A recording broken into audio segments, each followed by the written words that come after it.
So keeping in mind the word non-movement, non-violent movements, in India, one of the stalwart leader of our national movement is Mahatma Gandhi ji, who talked about ahimsa. And going that part only, Mahatma Gandhi ji regarding the Palestine movement very clearly said that in one of his journals he wrote, Palestine belongs to the Arab Palestinians in the same way England belongs to English and France belongs to French. So that is very much clear from the Mahatma Gandhi's perspective that Palestinian belongs to Palestine peoples.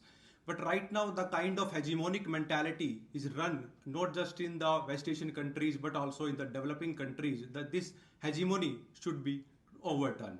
So right now, from the last year, we have witnessed from the South Africa, which is also culturally and heritagely a land of civilization, where we witnessed the BRICS has expanded and now it become a BRICS plus. Since after the BRICS has expanded and become a BRICS plus, it is categorically very mentioned that this multipolarity is the only way to reduce the humanity, only way to reduce the hegemonic things which are witnessing in the world.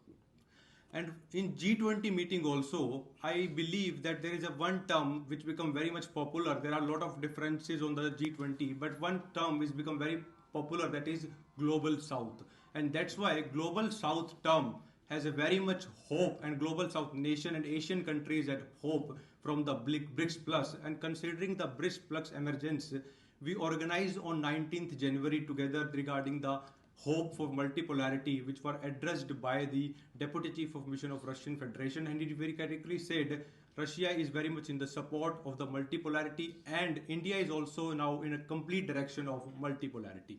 So right now, I on the behalf of speaking on the YUVA Watan, we are talking about the structural reforms in the international organizations. And we are starting with the way economic policies are imposed on the developing nations through the WTO. That's in direction we are looking forward to ahead, and specifically on the agriculture sector. The reason we talk about the agriculture sector is that because of this hegemonic economic policies, right now developing countries are on the verge of lose their food sovereignty. I clearly mentioned one thing, that we use the term food security. I request to all of you, please use the word food sovereignty, because the hegemonic mentality countries like US, they in their own country talked about the food sovereignty, but they try to impose the word food security in the developing nations, specifically to make that only assurance that developing countries should be considered as a market for them. So talking about the structural reform, we as an organization of a youth group starting to move ahead so that at least agriculture sector should come out from the WTO, and same thing we are hoping from the BRICS Plus nations as a new form of NAM to talk about the structural reforms with the ongoing hegemonic mentality. Thank you very much.